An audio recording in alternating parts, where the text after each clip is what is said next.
You know, nothing says, you know, spring and summer like a beautiful lawn. And I'm sitting here with James from JB Instant Lawn and Nursery, and you're going to give us some really quick steps on how to get this kind of a beautiful yard. Well, you know, this time of year it's interesting you said it's a beautiful yard, because to maintain a beautiful yard, you really have to start out with the proper ingredients. And right now in the atmosphere, we have proper ingredients to whether you want to start a yard or whether you're looking at renovating your yard. Because we have the rains, we have the moistures right now, we have the temperatures coming up, the atmospheric conditions are perfect. So we don't have to be a genius at this time of year to get a yard started. Everything's just working naturally to make it happen. Everything's working naturally, which makes it a real good time to get the seed down, or makes it a real good time to put the sod down, because one of the challenges that we find is watering is such an issue. Correct. Because if you don't prepare for the laying of the sod or for the laying of the seed, what comes up may look good right away, but then the eventual outcome isn't going to be so good. So then we're starting with, let's say, seed selection. How do you go about that? What's the process of that? Well, it's real important to look for your area and see what types of seeds are grown, what type of grass is grown for that area. In this area, primarily, you're going to see fescues or ryegrass being the predominant type.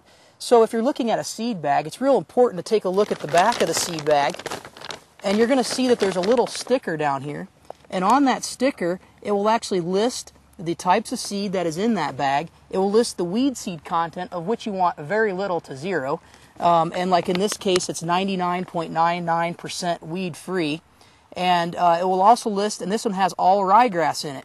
The other important thing to look at is the type of condition you're going to be planting in. Is it sunny or is it shady?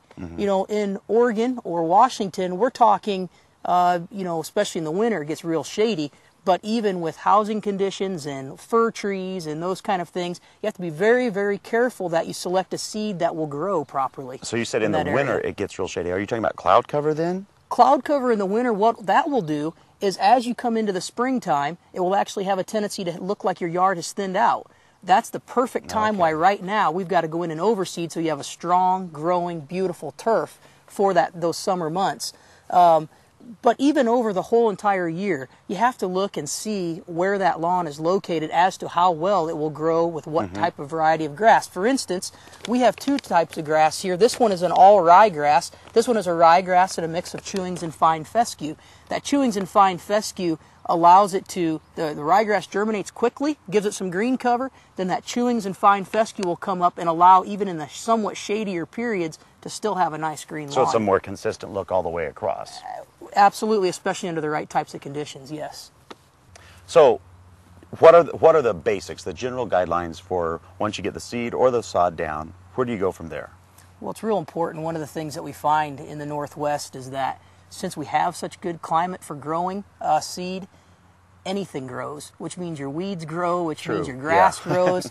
And so it's very important, as we talked, when you come out of the winter months, take a look at the general condition of your lawn. If it's thinned out, which is very natural to do, make sure you get down the proper seed and get it down quick.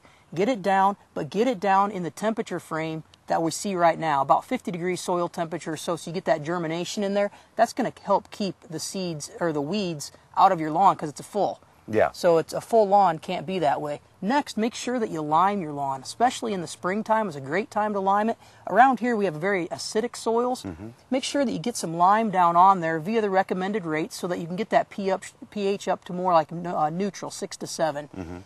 Also, make sure that you're fertilizing about every 3 to 4 weeks in the growing condition, because if you don't fertilize it, it's like us. If we don't eat, we don't thrive. Sure. It needs to thrive. It needs to grow. The other thing that we see that's so important is the watering issue. We go from very wet to very dry. Yeah. Make sure you water, but don't overwater. Once you have an established lawn, you only need to water maybe 1 time a week, real deeply. That allows the roots to go real deep, which allows a much more strong, established turf. It just draws them down deeper. So Absolutely, that makes and sense. you really want to keep it to that.